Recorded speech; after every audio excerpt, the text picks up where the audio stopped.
That was why Ains didn't send any spies into the theocracy, as he could see hints of other players in that nation. The theocracy was also a country with a lot of history. If there was a player there, they would also have the advantage of experience accumulated over all those years the theocracy was in existence. There was also the fact that they managed to create a spell Ains had no knowledge of, the one that killed the prisoner after they answered 3 questions. Of course, there will probably come a time when we have to make a move while acknowledging the risks involved. But I doubt that time is now. Aura and Mare. Yes, the twins replied. We, the great underground tomb of Nazarick, are strong. However, never think for a moment that we are peerless. Never look down on our opponents. Never forget to gather intel first. Hearing another yes from the twins, Ains nodded. Good. Then, maybe we should continue observing the situation for a while longer. The present situation is not quite suitable enough for our goals yet. They were here to steal the kill. No, to be precise, it was a bit different from kill stealing. Kill stealing was the act of killing a monster someone else was fighting to steal, things like XP and stuff. So, it could only be called kill stealing if it involved them attacking either the elven country or the theocracy and hurting them in the process. But that was not what Ains was aiming for. He was targeting the magic items in the Elf King's castle. Families with pedigree like royalty were highly likely to have a collection of magic items valuable enough to match their status. The more valuable they were, the more powerful they tended to be. Their power could be considered a part of the owner's military strength from a certain point of view. It was hard to think that the theocracy would lose after they had come this far. In this case, all of the elven country's magic items would finally end up in their hands. But Ains couldn't allow a hypothetically hostile nation to increase its military strength. So their present aim was to preempt the theocracy and steal the elven country's magic items before they could. There was also one more benefit to this plan: they would not be opposing the theocracy directly. Of course, if their actions got out, the theocracy would surely criticize them strongly. That said, the things they were going to steal weren't the theocracy's yet, which made for a valid enough excuse. All things considered, to describe this as thieves stealing from a burning house would be more accurate than calling it a kill steal. Incidentally, Ains did this many times during his Yggdrasil days. He and his friends had cleaned out the enemy's bases many times, laughing when other guilds found them empty and raged. That was why this was the first idea he thought of. But there's a problem. Making a move here without knowing what kind of magic items the elven country and its royal castle held was not a good idea. They shouldn't assume that there were any in the first place. It was entirely possible that they actually don't have any magic items if their luck was bad. In that case, not only would they have to face danger with nothing to show for it, but it could also jeopardize their relations with theocracy for zero gain. Originally, they should have gathered the intelligence first and then taken action.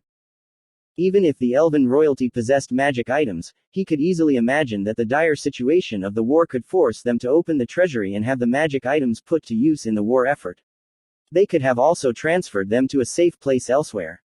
Unfortunately, they didn't have enough time to investigate.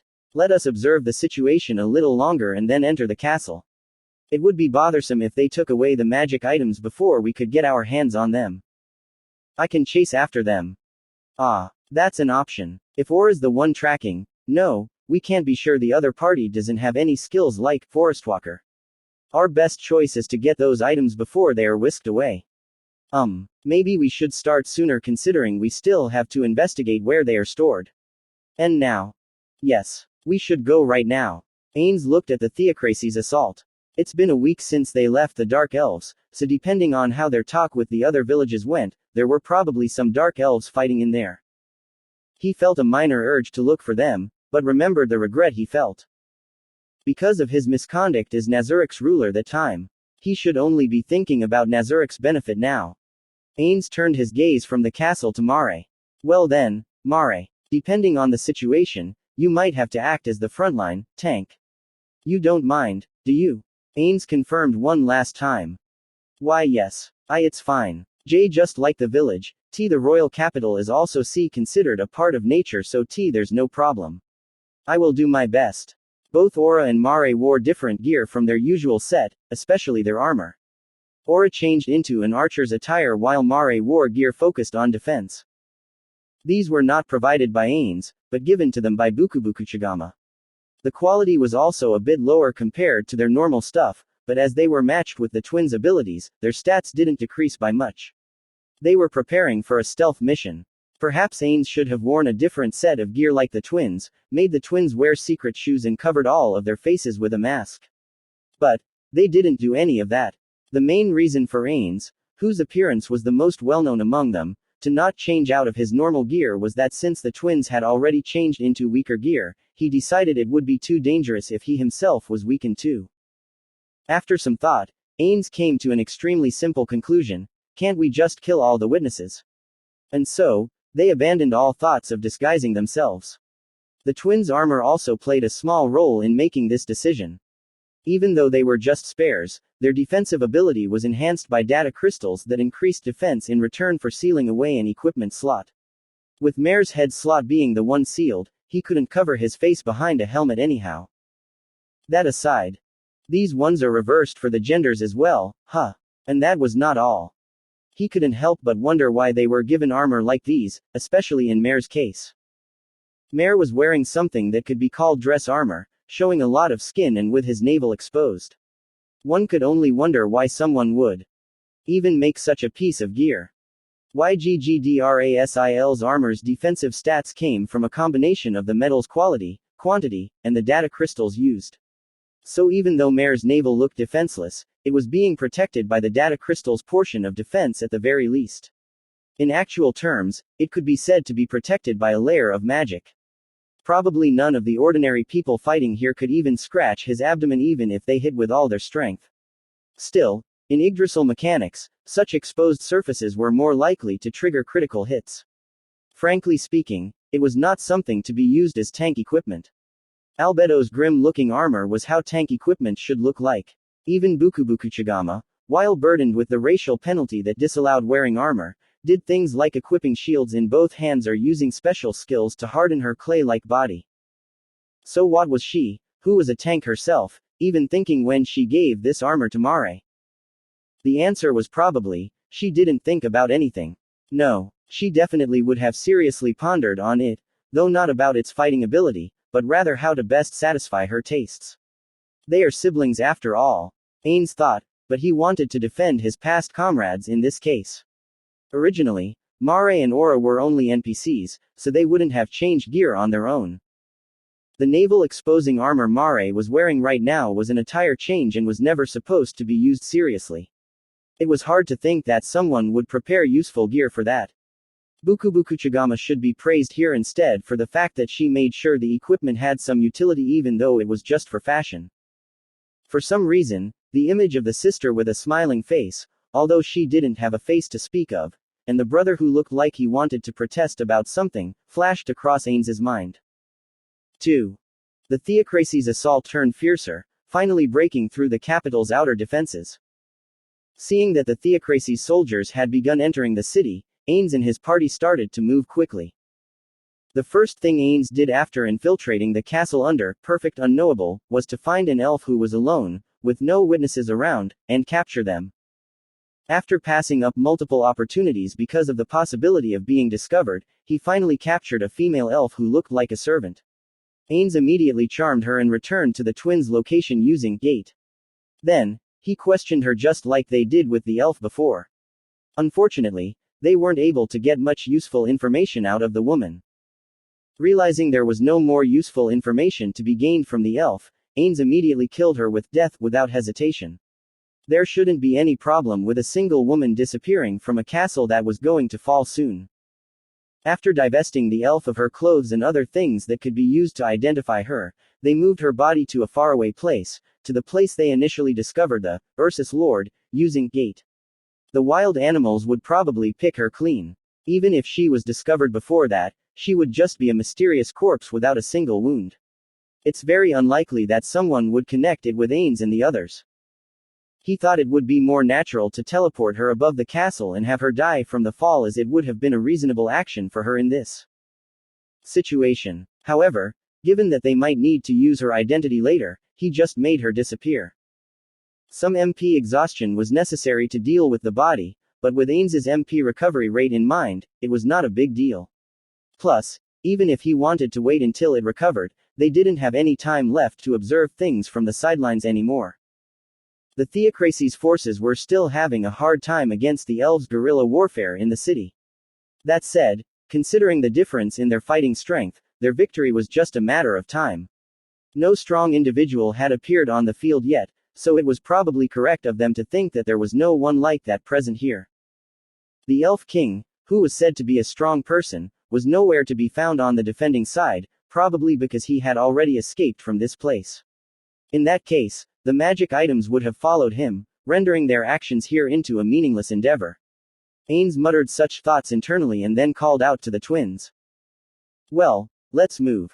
They now knew the general position of their destination, but it was unfortunate that they didn't manage to find out the abilities and items of the king who was known as the strongest individual in this kingdom. Maybe they should have chosen a more important-looking elf, but there wasn't enough time to carefully select their target. There's only one problem left. How should we know, to be more accurate, who should be the one to conceal themselves? In this hostile territory, each of them moving independently was out of the question. They had acted out of sight up to this point, so moving brazenly in the open now would render all those efforts meaningless.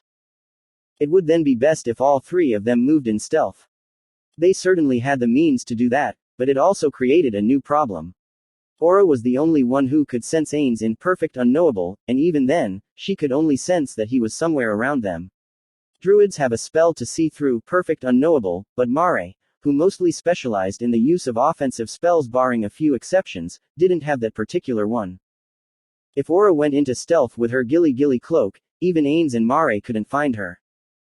The sunlight dapple cloak that Mare usually equipped had extremely high stealth capabilities outdoors, especially in the forests, but its ability would be reduced to half while indoors. Unfortunately, it seemed like this place was considered indoors even though the castle was made out of trees, reducing the cloak's ability to the point where even Ains could sense him more or less. If both Aura and Ains could sense Mare's location, it was highly likely that the enemy could as well, so it would be meaningless. This meant, if Ains hid, Aura could find him but Mare couldn't. If Aura hid, both Ains and Mare couldn't find her. Mare's sunlight dapple cloak was weakened, and even if he used the Gilly cloak the result should be about the same. It's highly possible that a third party could discover him as well. They finally concluded that if the three of them could not move covertly together, one of them should hide to act as their trump card in an emergency. While Aura was the most appropriate one for the role, it would be troublesome if Mare and Ains couldn't grasp her location in a pinch. If they were too unlucky, they might even end up crashing into her while trying to move. This is really a large mistake on my part. They had a week of time to prepare. They absolutely should have discussed this before coming here. Ains went through such stealth operations many times in Yggdrasil. For example, during Nazuric's first clear, they had to secretly travel through the Tuveg-filled swamps. But all of his guildmates generally prepared their own measures for stealth operations. As everyone was generally used to it, a little talk before taking action worked well enough for them even if they didn't discuss it before. Ains got a little excited at the word, kill steal, because it made him remember things from Yggdrasil, so he completely forgot about discussing the plan with the twins. Then why didn't the other two point it out to him? He didn't confirm if his hunch was true since that would be scary for him, but they were probably thinking that, Ains Sama probably has some plans, with full trust in him. Actually, their eyes were gazing upon him with absolute faith right at this moment. He couldn't tell them that he had no plans right now. He spun his non-existent brain matter at full speed enough to heat his, also imaginary, brains. Ains could instead ask them about what they should do right now, but they couldn't waste time here, so he should propose his idea first. Then I will use perfect unknowable, Aura will be the vanguard. Ains decided. The twins would not hide. They would just have to rely on Aura's senses to avoid others. If something unexpected were to happen, the twins would face them openly with Ains ready to support them at any moment. He was more worried about them becoming separated during an attack than he was about them being discovered by someone, because they wouldn't be able to find each other in the first case. The twins raised no objections. Is it really fine? You can speak your mind if you notice something you know. Honestly, Ains would be happier if they had any objections. Three heads together instead of using Ains's alone would probably think up a better plan. There was also the possibility that the twins agreed just because it was Ains's plan. Strictly speaking, they were throwing the responsibility onto him. If Ains overlooked something or his plans failed, which was a common enough occurrence, what were they going to do? They probably wouldn't say anything even if things went awry, but that was most definitely not a good thing. That's the problem with the NPCs. But, even if I force them to squeeze out some ideas here, there isn't enough time. Let's just ignore this problem for now and be more cautious the next time around. He explained various countermeasures to Aura and Mare, and then walked after them into the castle with his spell active. There were barely any elves, just like when Ains infiltrated alone before, so they didn't meet anyone on the way. Of course, the fact that Aura was listening to the footsteps around them and timing their movements so that they would avoid them was also a major factor in this situation. There were barely any people in the kingdom's royal castle during its last moments as well, but they worked to create barricades at the entrances at least. There were no such things here even though the theocracy was on their doorsteps. In fact, the mood here felt like nothing unusual was happening outside at all. It doesn't feel like they intend to defend it. As I expected, did the country's upper echelons leave the city to its own devices and escape already? From what I've heard, there doesn't seem to be any other elven countries around here, but the Great Sea of Trees is rather huge.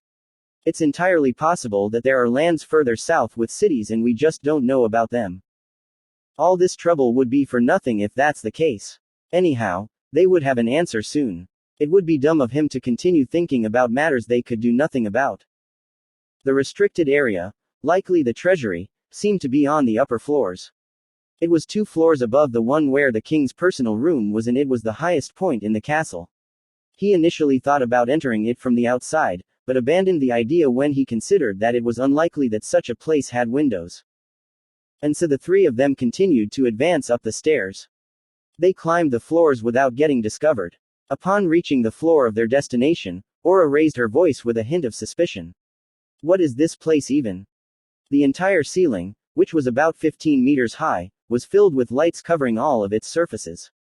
There weren't any windows around, so there was no doubt that it was done through some kind of magic. But it wasn't bright enough to be called dazzling. Ains moved his body a little to try and see if he received any debuffs. It would appear that this was not the kind of light the priests would use that negatively affected the undead. Considering that this was the elven country, it was probably some divine magic related to the druids. The phenomenon itself wasn't that weird. After all, Nazuric's 6th floor was similar. Even arcane magic and psychic magic had light-emitting spells after all, but the lack of secondary effects made it hard to know which type of magic this light belonged to. But that was not what made Aura raise her voice. It was the thing directly opposite the ceiling, the floor, which was completely covered with soil. Most of the floor, free of any walls or partitions and about 100 meters wide in every direction, was covered by soil. There were some areas free of the soil coverage, but the area around the huge door further in was completely covered. Aura lightly kicked the soil a few times and turned some over. It didn't take that long before she hit the floor beneath it. It wasn't that deep. A substitute for a carpet, maybe. Hearing that, Ains felt like that was probably the case. The Dark Elf village didn't have a culture of using carpets either. They at most used some floor cushions weaved from grass. Wait, no, culture is a diverse topic, but doesn't this feel a bit primitive? Or is this a measure of caution?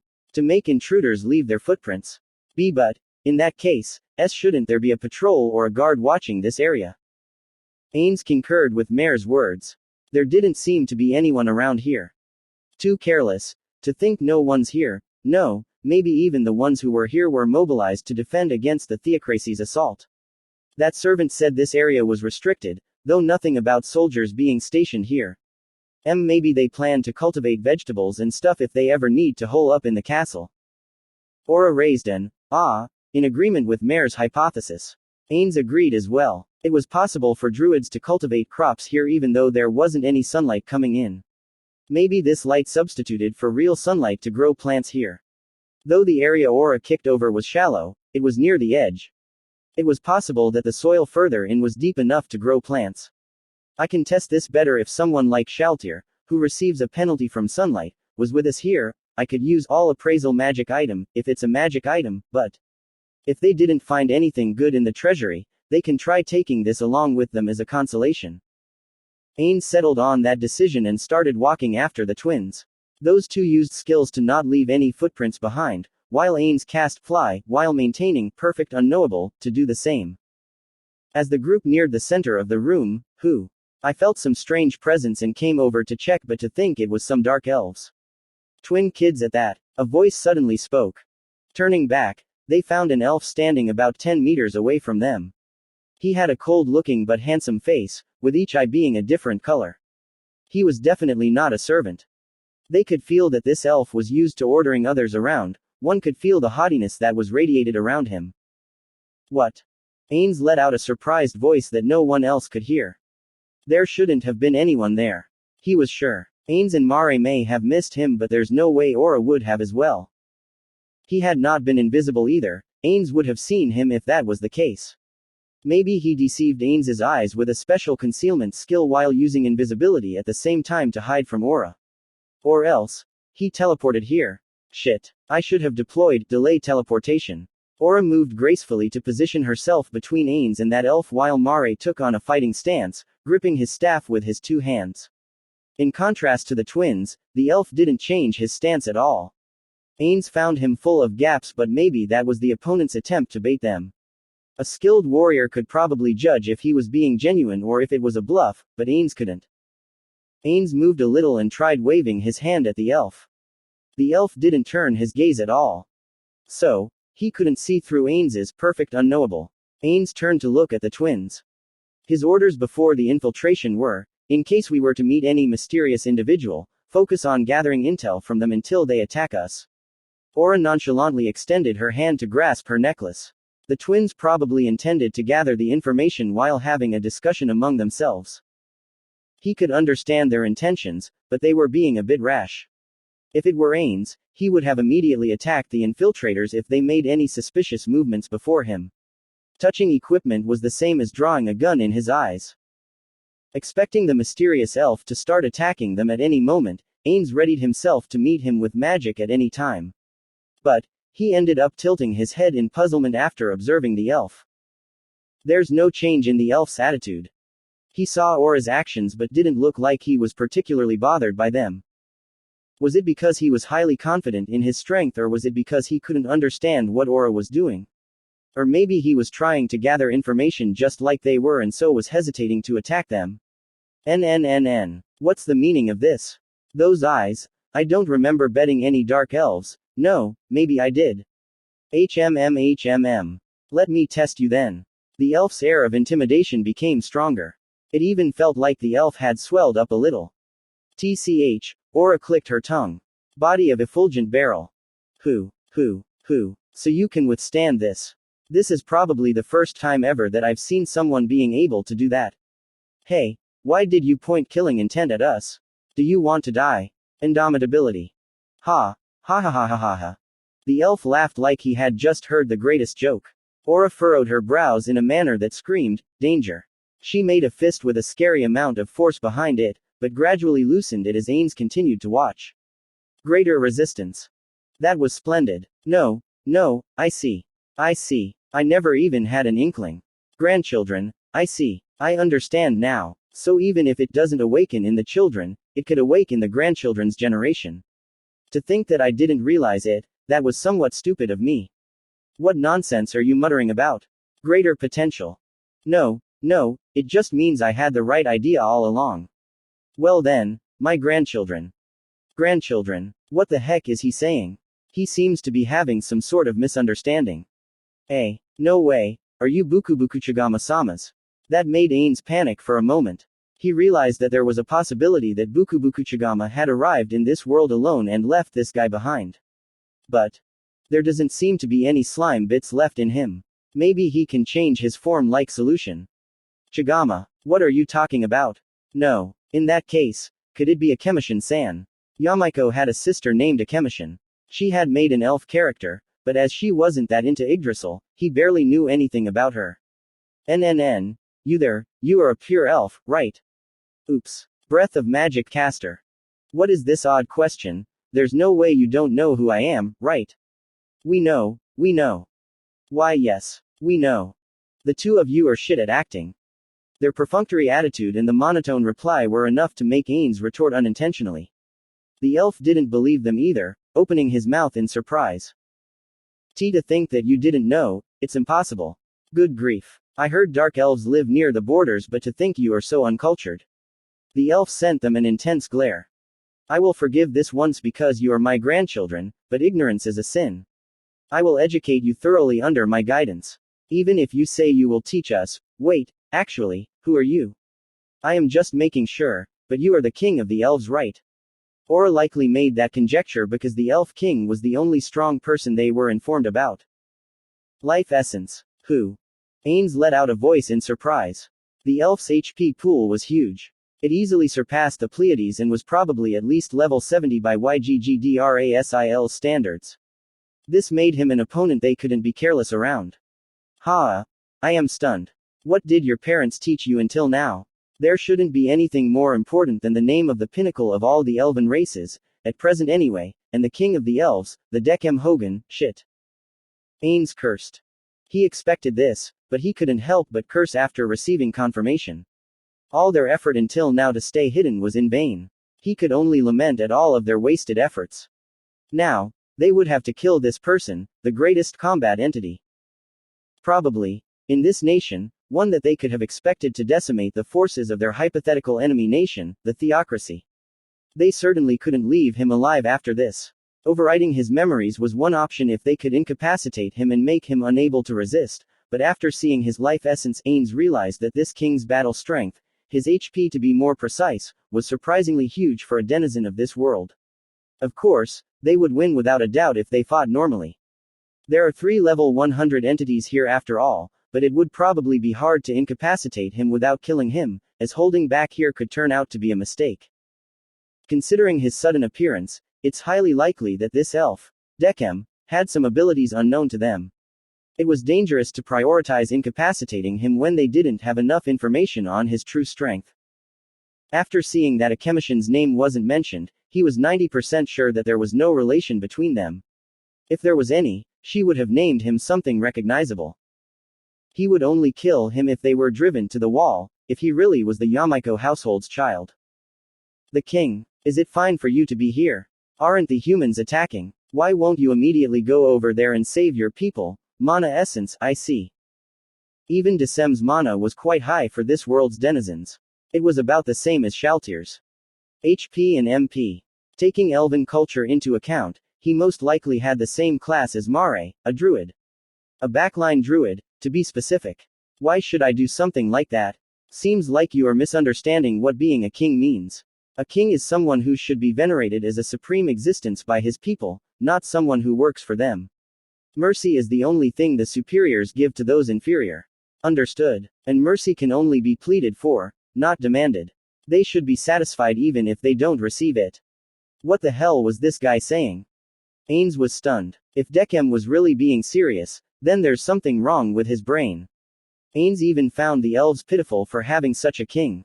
So you don't feel like saving them? But, well, I can agree with a part of what you said.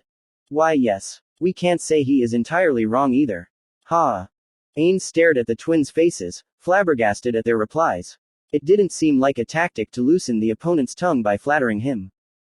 Which part of his utterance did they think was acceptable? And no, maybe it's me who was in the wrong. Maybe that is how a king should think. Jurchnov also had an air like that about him. How was the Quago a king like? That one was too servile. Who? As expected of my grandchildren. Even though unlearned, your minds can understand the truth. Ah, not again. I wasted time, I have my own tasks to do. Magic ward, fire. But you made one big, critical mistake. Only the supreme beings can be objects of veneration, not a small fry elf like you. Well, you can get venerated however you want as long as it's only the elves around here, I guess.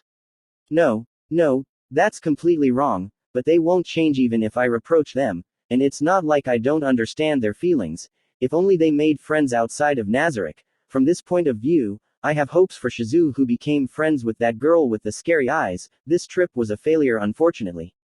No, considering our talk on the way back, even Shizu's a bit, as I thought, only Seba's. Ah. I am thinking about useless things again. What? Supreme beings? Did dark elves have such oral traditions?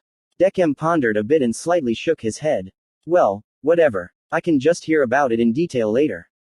Do you really have the time for it? Like I said before, isn't the human country knocking on your doors right now? Ains was flustered at the time he had wasted, so he immediately cast the next spell. False data life. Right at that moment, a rumbling came from under them, shaking the floor. It looked like the theocracy finally brought out the siege engines. The twins and Decem turned to look at the floor and closed their mouths. Ains continued to cast magic. False data mana. TCH. Humans are really troublesome. I could go over and wipe them out myself, but it's bothersome. Let's go. Where are you telling us to go? Penetrate up. I haven't thought about it, but, well, nowhere should be a problem with my strength. To think you had no plans, aren't you the worst, and what are you going to do if we follow you? Is it Earth? It would be a waste if I got it wrong. Ains hesitated for a moment before taking out a scroll and activating it. Earth Master. Ah. Decem stared intensely at Aura's body. You are still a child, huh? It will be some time before you mature, but there's nothing to be done about it.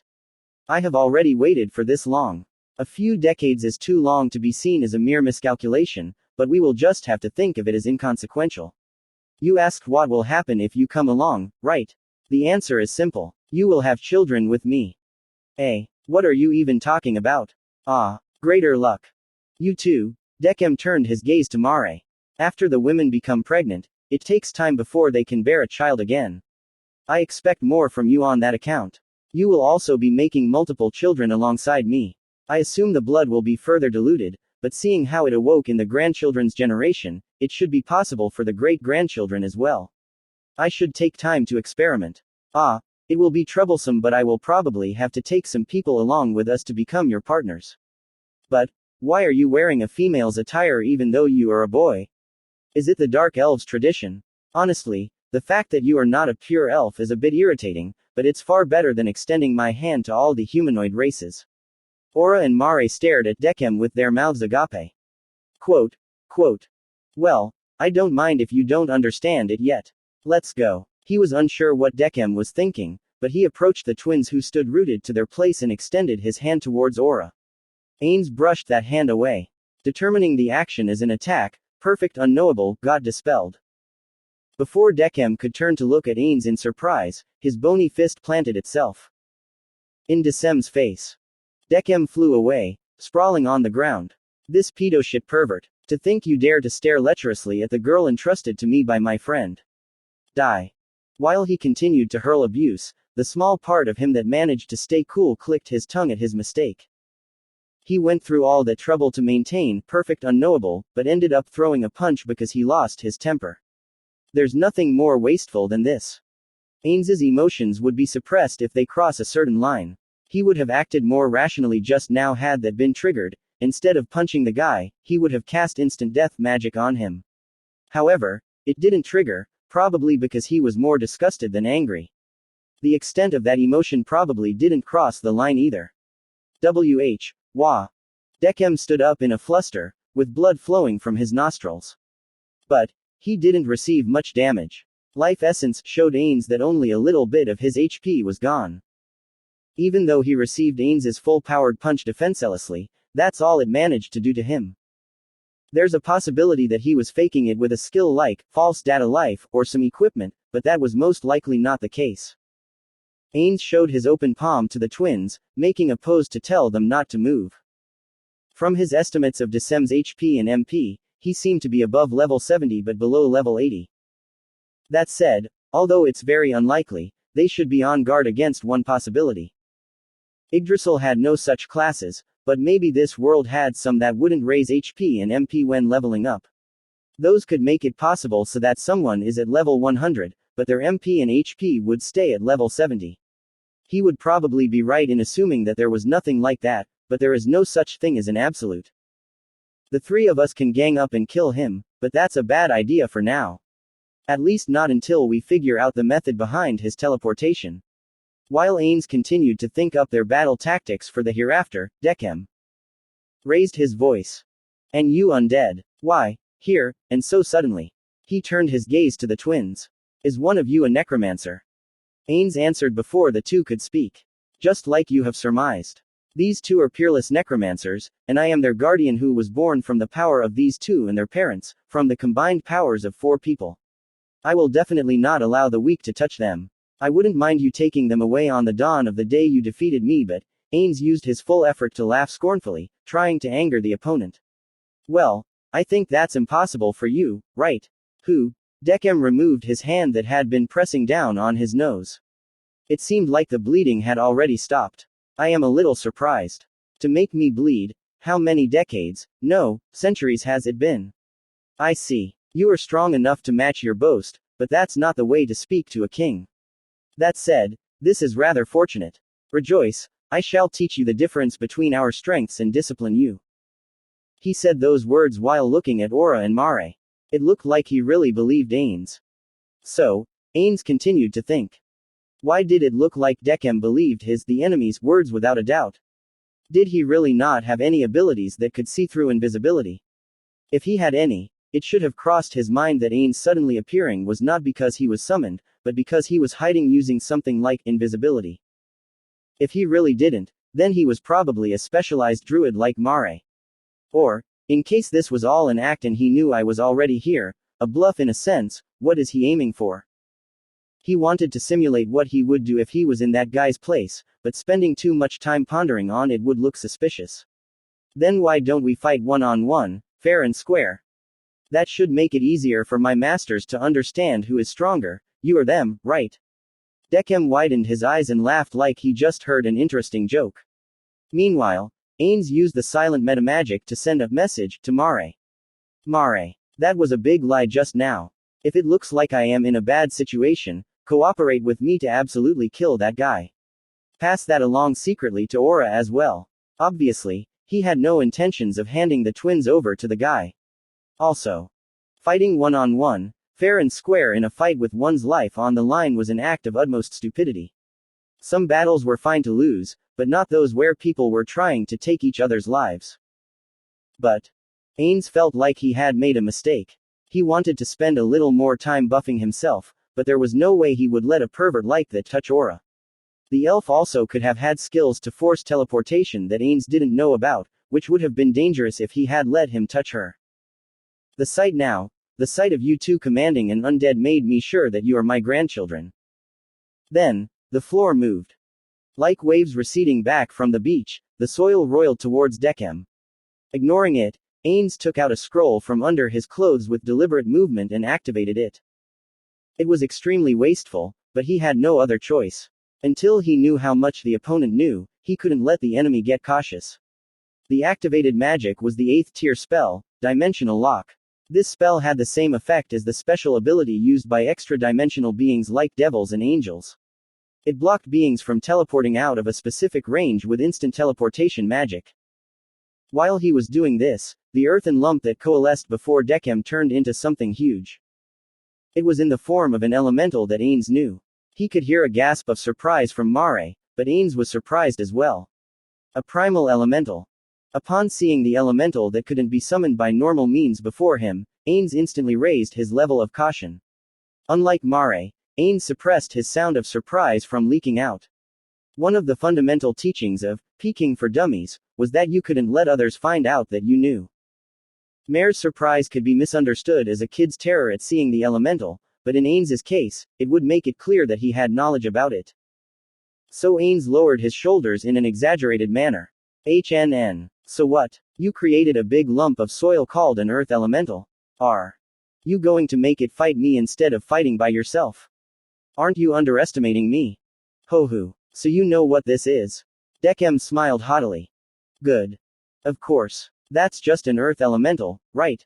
I destroyed one that was summoned against me in the past. Well, that wasn't nearly as large as the one here, so you should be quite strong to be able to control one so large. Size is one of the marks of strength after all, but size is not everything. Yes, you are correct. Dragon lords who only have their large bodies to speak of can be defeated by elves after all, but I am surprised. Your knowledge is not incorrect. You were right that this is an earth elemental. Ha ha ha. Your discerning eye, no, memory. I would bow to it. Decem's clearly scornful grin deepened further. This is a rare chance, so why don't you take a blow with your body? A blow from an elemental you called trivial. The primal elemental slowly raised its fist. It should move faster if it was a primal earth elemental. Was this intentional? Well, I am thankful for it. Its behavior, like a cat playing with its prey, was a welcome thing for Ains. Isn't this the best? While hiding his smile, of course, his face won't move in the first place, Ains tried to recollect primal earth elemental's abilities. The primal earth elemental that was over level 80 played the tank role among the primal elementals of the same level. No, fundamentally, all earth elementals filled the same role. Its attacks were considered to have nearly all of the metallic attributes under its level to be included in them. For example, if beings like Lupus Regina who had a weakness against silver got hit by it, it would trigger that weakness. Also, as long as both the opponent and itself stood on Earth, it would have a bonus to all of its stats, even though meager. But that shouldn't work now, as the original floor that was exposed after all of the soil had collected near Decem was made from plant material. It also supposedly had the ability to hide in soil, but that couldn't be used here either. All things considered, he could say that this was not a good battlefield for the primal earth elemental. What he should be on guard for were the punches from those fists. It was a simple way of attacking, but it was highly destructive. They were not exactly fast or precise, but it was hard for a backliner like Ains to evade them. Furthermore, it does bludgeoning damage, which was particularly effective against Ains. It could also extend its arms like whips and do long-range attacks, but in that case, its power would go down a lot. Just like its attacks, its defense was also supposed to have metal attributes imbued. It also had weapon resistance V against all weapons and physical damage reduction on top of that.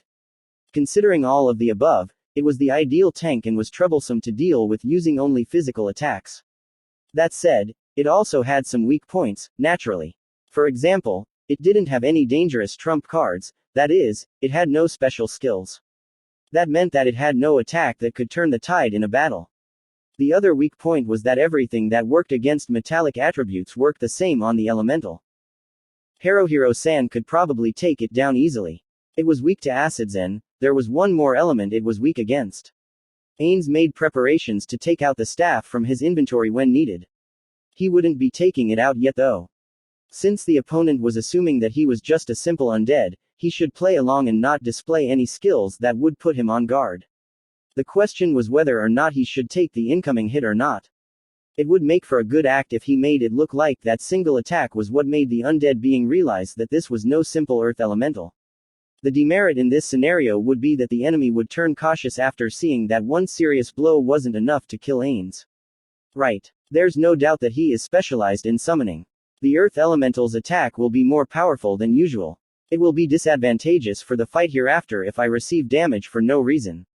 In that case, what I should be doing here is Wall of Skeleton.